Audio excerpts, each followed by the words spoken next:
Saint Ana Maria Gallo, also known as Saint Maria Francesca. She was born in Naples on March 25, 1715 to a middle-class family. Her father Francesco Gallo is described as severe and avaricious, with a violent temper. He put her to hard, incessant labor that often brought her close to death. Her mother Barbara Basinsin was gentle and pious, bearing her husband's brutality patiently.At. 16 her father tried to marry her off to a rich young man.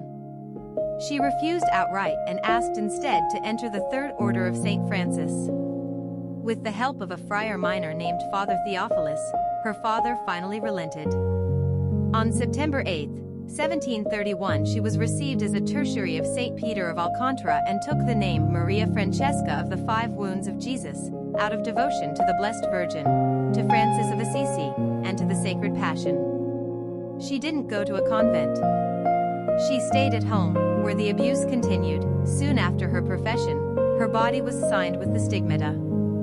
At her own prayer the marks stayed invisible to others, but every Friday, especially in Lent, she physically felt the pains of the Passion. Alongside the mystical gifts came relentless suffering, chronic illness, persecution from her father and sisters, and even harsh treatment from confessors who wanted to test her.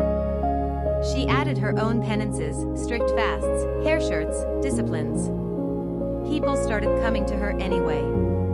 Priests, religious, and ordinary Neapolitans sought her for light and counsel.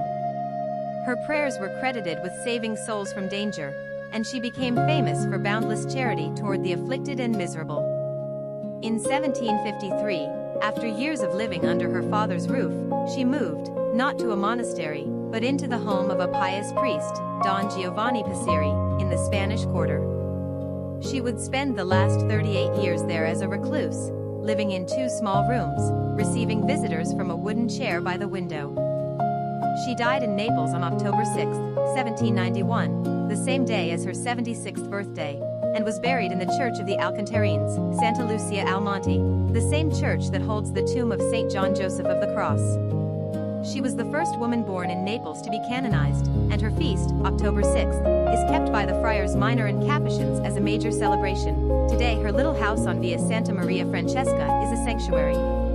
The walls are covered with ex-votos, baby shoes, ultrasound photos, handwritten notes. That's because tradition made her patron of expectant mothers, women hoping to conceive, and difficult pregnancies, a role that grew from her reputation for compassion toward the suffering.